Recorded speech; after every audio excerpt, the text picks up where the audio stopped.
Let's do this. Let's jump right in. Hey guys, welcome. Thank you so much for tuning in. My name is Becky, for those of you that don't know me, and this is B-Dunk's Astrology, coming at you with another forecast for the week of September 27th to October 3rd. We've already got the week started. It's supposed to be a mixed bag week. It's a lot of different energy going around, but predominantly it's a tense, heavy one. We do have a few nicer aspects that should help alleviate some of the tension that we're all feeling right now. Some nicer moon aspects and Venus aspects that should bring in some creative energy and some creative opportunities for us. So hopefully that will help lighten the load a bit of this week. Thematically, across the board, we are going to all be dealing with similar things to do with structure, authority, boundaries, restructuring, all of those things, but it's going to look different for us in our own subjective ways, just depending on how these things are aspecting your own individual chart. But yeah, on a more personal level, we are going to be dealing with these things in our own way, and we just definitely need to be mindful and respectful of that as we go throughout this week, dealing with our own stuff and just trying to make sure we're not projecting that onto other people, or we're not taking it out on other people this week, because we're all in this together, folks. This week, we are really being called to make sure that these plans that we are restructuring and reframing and remaking for ourselves are still the same plans that we want to be sticking with. And if so, how have we been sticking to them? How have we not been sticking to them? That's very much the deal with Saturn this week, and especially with Mars coming in and making some really difficult aspects to Saturn and Pluto. He's sort of just lighting a fire under our butts and really shaking things up, sort of bringing in the sense of urgency. We are going to feel challenged in a lot of ways, especially by authority, inner authority, outer authority. But if it is especially like some sort of outer authority that we are feeling imposed upon by, in those times, we just really need to remember our own inner authority and remember that we are our own person at the end of the day, and we still get to make the decisions for ourselves. Even if it's not the decision that we want, we still get to decide our reaction to things. Some things that we can pay attention to this week and sort of reflect on are, what are some of the storylines that have been really catching our eye lately? What are some of the stories in the news that we're seeing that tend to catch our eye more than the others? What are some of the narratives that have been just a predominant theme in our life and in the lives of those around us? Because that's going to give us a clue as to what are the things that we need to be focusing on and working on and restructuring. That's the way the universe is communicating to you on an individual level what you're being called to do right now. Starting the week off on Sunday, September the 27th, we had Mercury ingress into Scorpio from Libra. That's quite a big shift in energy when Mercury shifts from the harmonious and balanced Libra to the darker underworld of Scorpio. When Mercury sits in Scorpio, it brings about an intense shrewdness to the way that we communicate with others. It doesn't like to beat around the bush. Scorpio is all about getting to the truth. So there's going to be some really big detective type energy when Mercury sits in Scorpio. It's going to do anything that it can to uncover all the rocks and not necessarily take anything at face value. We may find ourselves taking life a little bit more seriously during this transit. There could be some sense of FOMO in a way, but not your classic FOMO where you're feeling like you're missing out on partying or hanging out with friends or socializing or anything like that. But it's more so this feeling of missing out on the essential truth, the real raw truth of life. You're missing out on something that's critical to know, almost like a life or death need to know piece of information. What we're searching for is the answers that are going to bring us the greatest amount of growth, the greatest amount of truth, the greatest amount of reality, a dose of reality. And you know, sometimes learning secrets and learning the real truth isn't always easy. A lot of the times it does cause a big disruption in life. It can cause some things to figuratively die in a way that's very scorpionic. But One of the other things with Scorpio, what I really love about Scorpio is often related to a phoenix, in that the phoenix is born from the flames, then is consumed by the flames and dies from the very same flames that it was born from, only to be reborn from the ashes once again.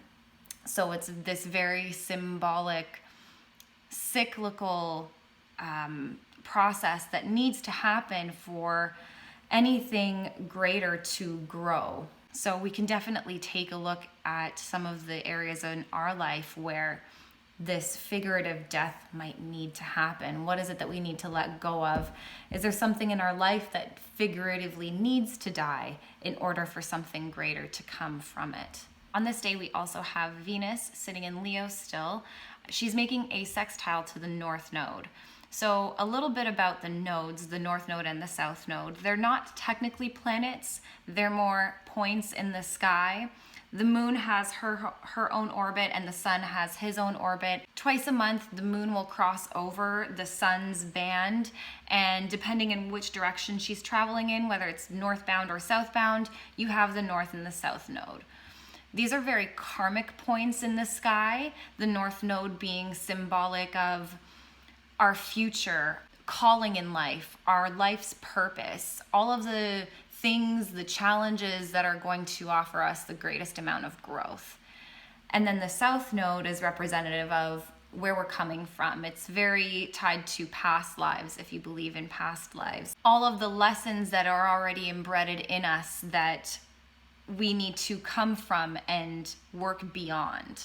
So now that there's a little bit of a background behind the nodes, with Venus sitting in Leo and she's making a sextile to the North Node, the karmic node that's calling us towards something, the sextile is a coaxing type aspect. It's a coaxing type energy. So this could bring in an energy that has us focusing on the types of relationships that are going to offer us the greatest amount of growth. You could be introduced to new people right now who are going to bring in some really incredible opportunities for us, new job opportunities, new romantic interests, new friendships, new opportunities to even make money. Venus has a lot to do with finances. Venus is related to the things that we find value in life. This could be a really great opportunity for us to come across a new way to bring more money into our life or bring more value into our life. This is also a really great energy to just nurture the relationships in our lives right now, especially after last week's tense energy of there's a lot going on with Mercury and communication. So our relationships could probably use a little TLC at this point, and this is going to offer some really great energy to go and do that, create harmony, create beauty, create balance. This is also a really great opportunity to create anything artistic as well. Again, just things that we personally find beautiful to us and that give us a sense of worth and value. But yeah, dive into your artistic side, express yourself creatively, dance, sing, write, make art. This is a great opportunity to do any of that. The thing with a sextile aspect is it is a very coaxing aspect. It does offer an easy flow of energy, but it does require some work on our part. There is going to be some sort of initiative on our part to go after, again, these things that we want to create or do or fix in our relationships, in our lives. And so whenever we have the North Node being aspected, we also have the South Node being aspected as well. They're always directly opposite from each other. So Venus is making a trine to the South Node, who is sitting in Sagittarius right now. So the trine out of all the aspects is the easiest aspect to deal with. It is linking together two signs of the same element. So we have the fiery sign of Leo with Venus, and then we have the fire sign of Sagittarius. So this is a harmonious aspect. At the same time, it could cause a little bit of boorishness, almost like you're on a philosophical soapbox. Sagittarius is the ruler of the higher mind, higher education, philosophy, mentorship, the guru. So when the South Node is sitting in Sagittarius, these are the types of things that we are feeling super confident in right now and confident in expressing. So we just want to make sure that we're not coming off a little too self-righteous, but at the same time, this does offer us a really great opportunity to use the lessons that we've learned from our past relationships and taking those moving forward and applying them to the new relationships that are yet to come into our life. So this aspect in its entirety is what astrologers call a yod, or a finger of God. And Venus is the one that is sort of balancing the entire aspect out. So it is putting a big focus on our relationships, a karmic focus on our relationships with the nodes. So again, I think this is just going to be a really great opportunity for us to welcome in new relationships, welcome in people that really have a lot to do with our progression in life, our growth in life, and will help to shape our future even. On the 28th, we have Venus making a trine to Mars sitting in Aries right now. So this is another really great harmonious aspect. This is a very highly creative combination. This is bringing into balance the feminine archetype of Venus and the masculine archetype of Mars. With Mars sitting in his home sign, he's extremely driven, extremely determined right now. He is in retrograde, but that still doesn't necessarily take away his essence. And so when they're making a trine together, we'll all be feeling an urge to socialize more and just get out there, create new friendships, make new connections, make new creations in general, things that are beautiful, things that we can make with our hands, things that are like tactile. It could even be creating beautiful moments with friends or in relationships. Whatever it is, we're just going to be feeling a really beautiful internal sense of harmony, and we'll be wanting to share this. So this is just a really potent breeding ground for some really incredible creations to come alive. This energy also allows us to harness our inner sexuality in a way that isn't coming off too strong, but it's in a way that's not intimidating or threatening. It's going to be palatable, if you will. If you are single and dating right now, there's a really great opportunity for people to come into your life who are a match for your energy. They will reciprocate what it is that you're putting out. They will pick up what you are dropping. And it's also likely that this won't be a superficial connection, and it will be one that's actually based off of genuine interest and genuine connection. Again, this is an excellent transit to start any sort of new creative endeavor, especially because with Mars, we will feel the will and the determination, and we'll be able to gain momentum a lot easier to be able to see it through. The existing relationships in our life will also benefit from this aspect as well, since we'll be driven to clean up any sort of lingering messes that might still be laying around and just make sure everything is harmonious and resolved and copacetic. On the same day, we also have Venus making a quincunx to Saturn. So this might actually bring in an interesting contrast of energy, almost a self-denial for any love or affection that we may be receiving right now. We may find ourselves questioning the intentions of others. Some of us might even feel a little awkward about receiving any sort of love or affection or attention, almost as if we don't deserve it in a way. This might cause some of us to even go to great lengths to avoid getting into a situation where we could receive any sort of affection or attention.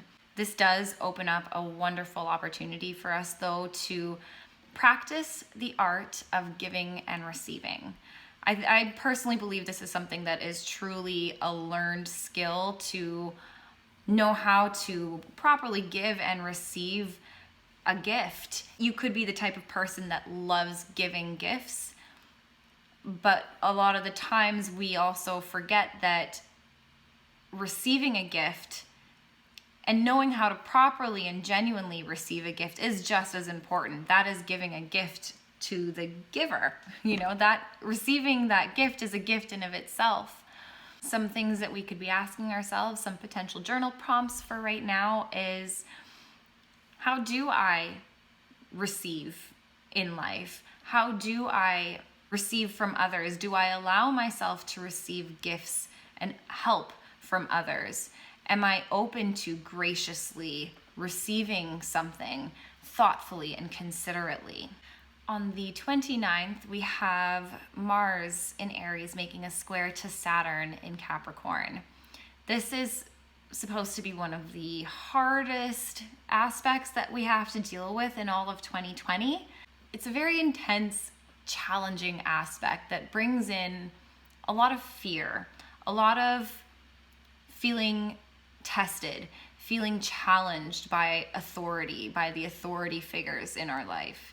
Our determination, our courage, our will, what we desire, all will be tested, all will be put under a spotlight, and we're going to feel a lot of pressure from this. Our limits are going to be stretched, whether it's physical limits, mental limits, emotional limits. Depending what your chart looks like and how all of this is aspecting your individual chart will determine that. Driving with the brakes on is usually how astrologers describe a hard Saturn-Mars aspect, especially like a square, especially with Mars in retrograde. He hates being in retrograde. He's the last planet that likes to slow down. So he's still sitting there saying, let's go, let's do. But with Saturn coming in and imposing these structures, these limitations, a lot of us feel stuck, prevented from doing the things we want to do. And that's been a predominant theme for 2020, I think we can all fairly say. So as we all are feeling called to go and to do, Saturn is saying, like, he's pumping the brakes and saying, all right, let's hold on and let's see how we are going to go and do before we actually go and do the things. The foundation from which we are approaching the thing is the critical matter here. We are being invited to blend together seemingly contradictory themes. So fear with courage, authority with freedom, impulsive desires with austere discipline. These are the integrations, these are the challenges, these are the things that we're being really called to face and overcome. But ultimately will offer us a really profound amount of growth. Some of us might be feeling that we're lacking in courage right now, and so we are purposefully going out and seeking these types of experiences that challenge us and put our willpower and determination to the test. The fear of winning could be so intense, though, that we avoid these types of situations altogether. It could go one way or the other. We'll want to be very wary of our anger levels with this aspect today. Intense outbursts of rage are very likely. Violence is very likely with a hard Mars-Saturn aspect. So we really just want to be mindful of our emotions and try to just be aware that you could be a little bit more sensitive and vulnerable to anything that makes you put your back up against a wall today. This is not an ideal time to take any sort of risks or any reckless actions. If possible, just try to stick more to yourself today. I'm not saying stay at home all day, but try to just stick more to yourself today and take care of practical matters. And again, just be mindful that everyone is sort of going through their own ways of dealing with this tension. Saturn is also stationing direct on this day. Saturn has been in retrograde since mid-May, May 11th, I believe.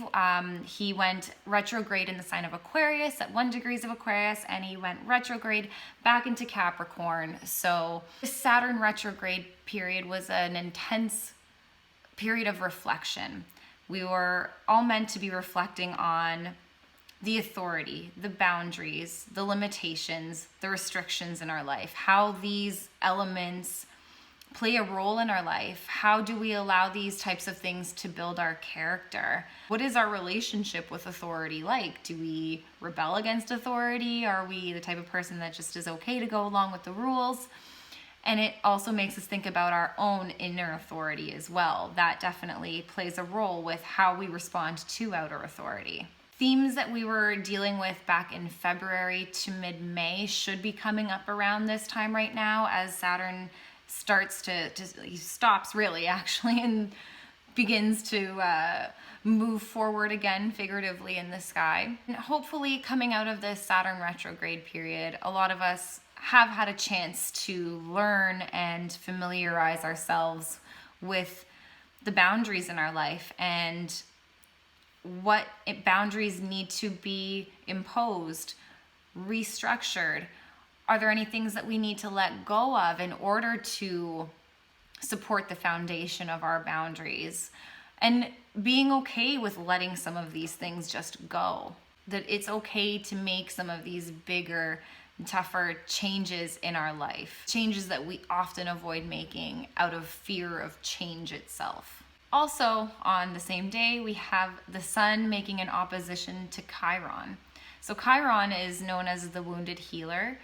He is representative of those types of soft spots in our life that we find are perpetual themes throughout our entire life, old wounds that we feel may never get healed. So when the Sun is making an opposition to Chiron, who's sitting in Aries right now, this could bring up feelings of embarrassment or awkwardness, feeling really unsure of ourselves, our character, and who we are as an individual. Chiron is symbolic of, again, the past wounds that we find may never heal, but ultimately will offer us the greatest amount of healing and growth in our life, and alternatively shows us as well the best type of healing that we are able to offer other people in our life. The Sun is sitting in Libra as he's making this opposition to Chiron, so there's going to be a focus around relationships with this aspect. This could manifest even as some of us identifying with this image of the wounded healer so much so that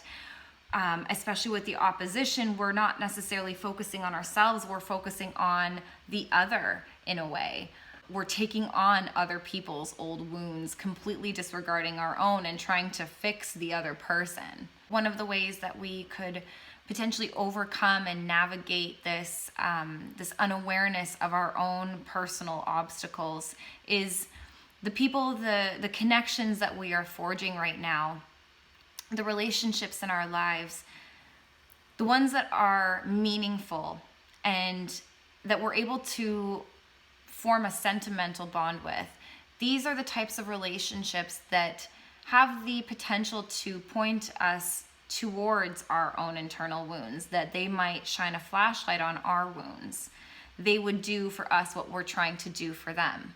If we are able to do this with people that we trust and where we feel comfortable and safe with, there is a really great opportunity here for some mutual healing on a relationship level, but also on an individual level as well, and can allow us to find a new level of acceptance for ourselves.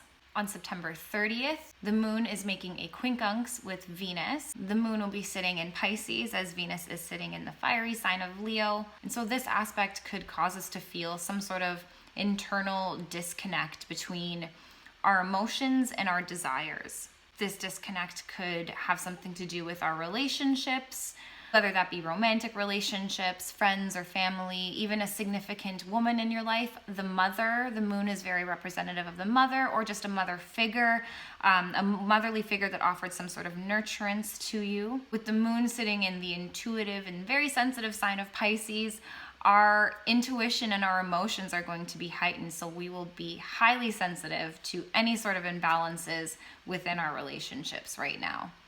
One of the pitfalls of Pisces' mutable nature is a tendency to avoid.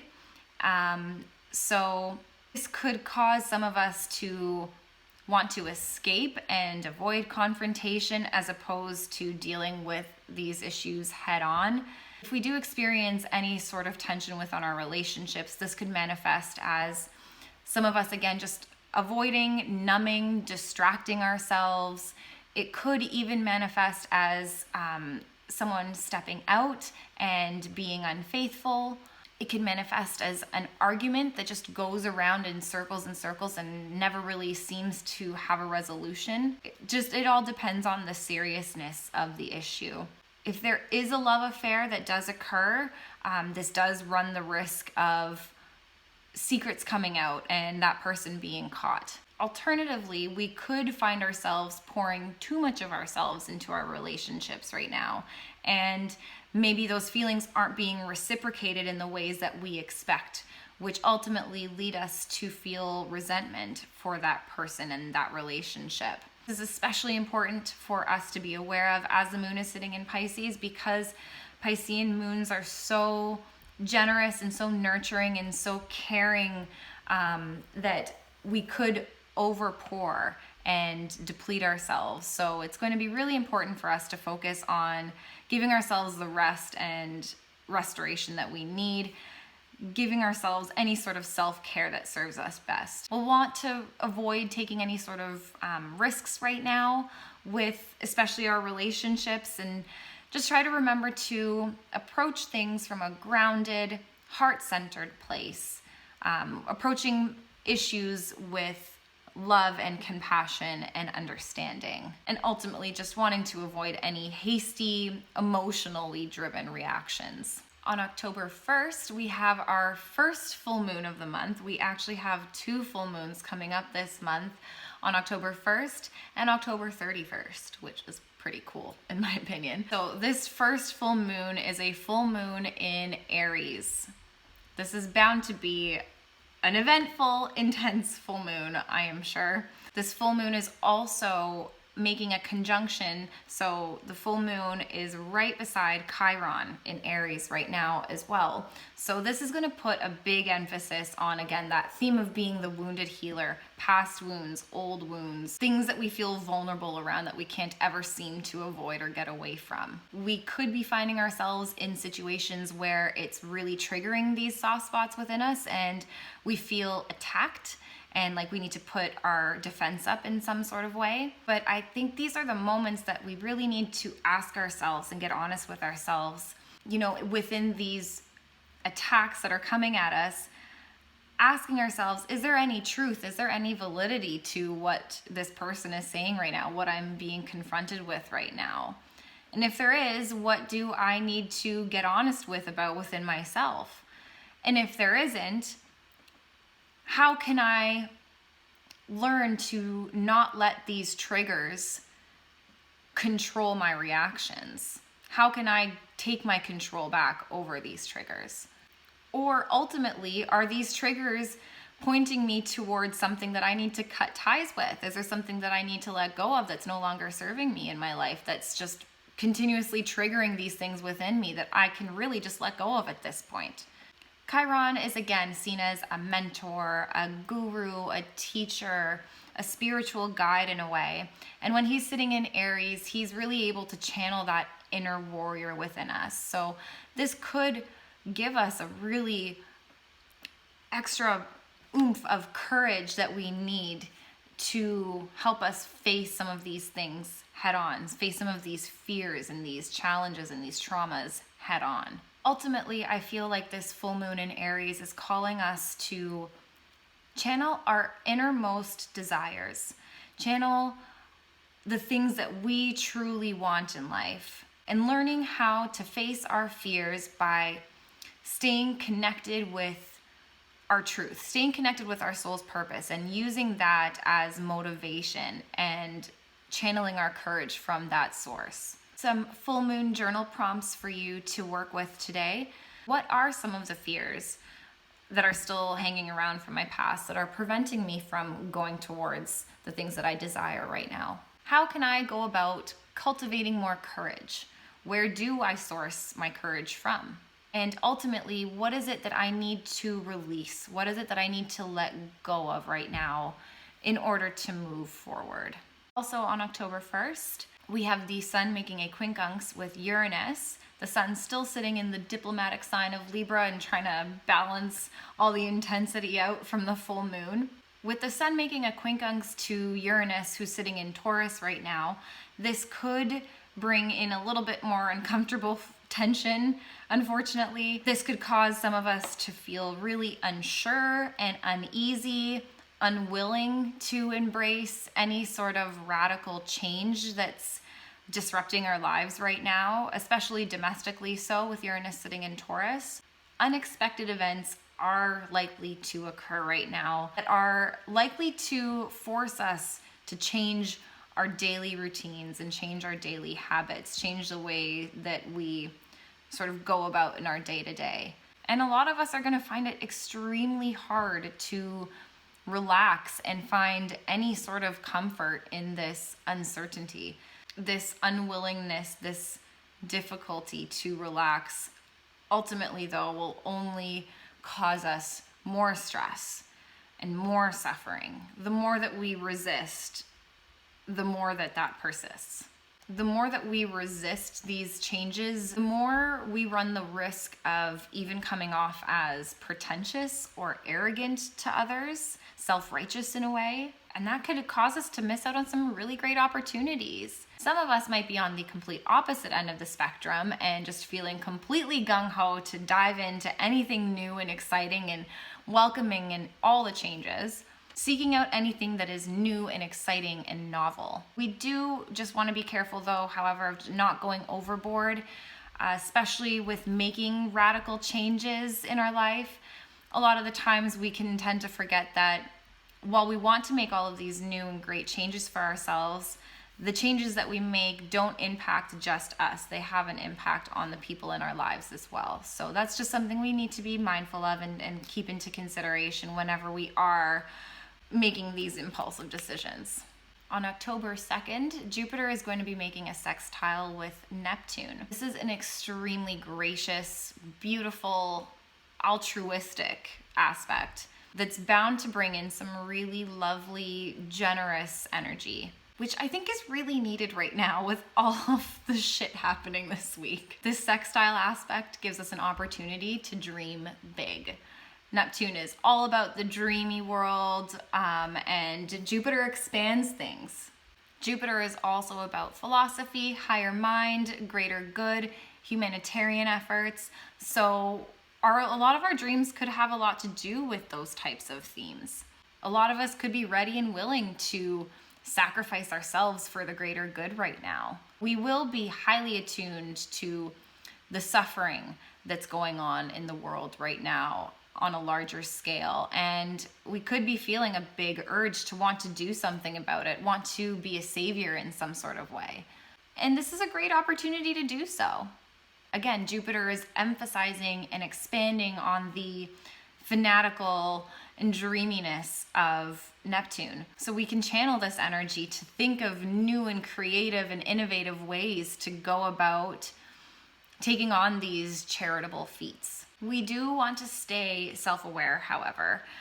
This aspect does open up an opportunity for some of us to hop on a bit of a spiritual soapbox in a way and come off as self-righteous. There's just a tendency to get carried away with our journey, with our ventures to connecting with God, connecting with spirit, connecting with sort of religious or spiritual beliefs that we practice. There is going to be a deep yearning to merge with this more spiritual side of ourselves, and we will all be feeling like we want to just sort of transcend beyond this mundane reality and forget about it and let it all go. But again, with Jupiter expanding on that, we just want to be mindful of the tendency to go overboard with it, because we can see the shadow side of this really being escapism. That is a heavy Neptunian theme, is escapism, wanting to again just go beyond anything that seems boring and mundane and regular and routine. And a lot of the times some of us can get so far into it that when reality does come in and stick its pin in our little bubble, we drop.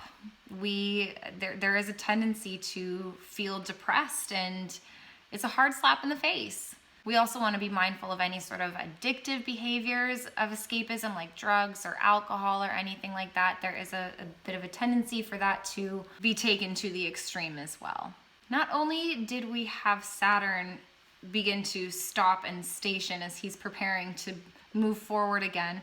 We also have Pluto stationing direct this week as well on the 2nd. On January 3rd, Pluto stationed, and he began his retrograde motion on April 25th. So a lot of the themes that we were dealing with between January and April probably are going to come up again at this point in time. Again, with both Saturn and Pluto stopping this week, we are really, really being called to focus on Saturn, the structure, the foundation, and Pluto, the transformation. Did we do what we needed to do to transform these structures and foundations for ourselves from the past few months, from the beginning of this year? Have we been doing that work? Have we been following through with some of these changes that we're setting out to make for ourselves? And Mars is coming into the mix as well, and he's making some hard squares to both Saturn and Pluto and Jupiter earlier as well. So he's lighting a fire under our butts, really. He's almost shaking things up in an aggressive way, really, really forcing us to take a look at these changes, how they're aligning with our desires, if they are connected, if we are honoring our desires. Again, one of the reasons why we just need to be really gentle with ourselves and with others this week is because some of us are dealing with this in our own way. Some of us are embracing this change with open arms and are okay with it. Others, not so much. Some of us aren't ready. Some of us aren't willing to budge. Some of us don't want to budge. So this will definitely bring about internal and external tension, the more resistance that we put out to change. This could be an opportunity for some of us to really look at why we are so resistant to change. If we are justified in standing firm in our ground, or maybe we ought to consider learning how to take into consideration more of the other perspective. And lastly, on the 2nd, we also have Venus entering the sign of Virgo. Venus is making a sign change, so that's going to switch the energy up here, especially within our relationships. Venus is technically in detriment when she is sitting in Virgo. She doesn't enjoy being in Virgo. And so this could bring in some nitpicky energy. This can bring in a lot of perfectionist energy, and we need to be mindful to not project that onto other people, onto the relationships in our lives. That's the big thing that we're going to be called to be aware of with Venus sitting in Virgo. Venus can be overly critical, so we will want to be tactful and graceful with the way that we communicate within our relationships during this time. Just being mindful to not allow our inner critic to come out too much and pointing out flaws where we don't really need to be saying anything. We can, however, harness the resourcefulness and the tactfulness of Venus sitting in Virgo and apply this to things that Venus also rules, like our finances. Use this drive that Virgo offers to really take care of some of those financial matters in our life that might need to be tended to. We could also use the drive of Virgo to create something beautiful, create something that we find worth and value in. Ultimately, Virgo is a bit more anxious than the other signs, so we can really channel this energy the right way by releasing a bit and allowing ourselves to go with the flow more, especially within our relationships, Venus, and seeing what things come about, seeing what incredible things life has to offer. Lastly, on October 3rd, we have the moon, who's going to be making a trine to Venus. The moon is now sitting in Taurus, making a harmonious trine to Venus sitting in Leo. So this is a really soft, gentle, tender, caring energy. And it's going to be really relieving, I think, for everyone towards the end of the week. We're really all just going to feel like having a good time, relaxing. When the moon trines Venus, it allows us to feel more comfortable to make new friends and make new connections. If you're single and dating, this is a great time to meet new people.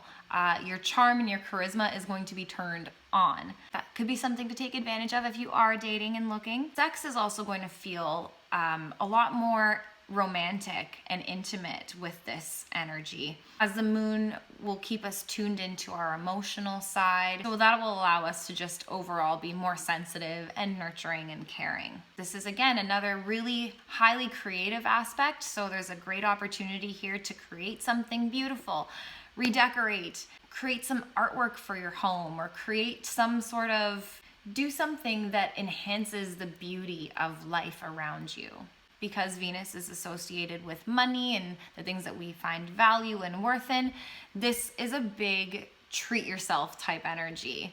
Taking ourselves out for a date, taking ourselves out for a shopping spree, any sort of way that we most enjoy investing in ourselves. We will definitely feel like doing all of that today.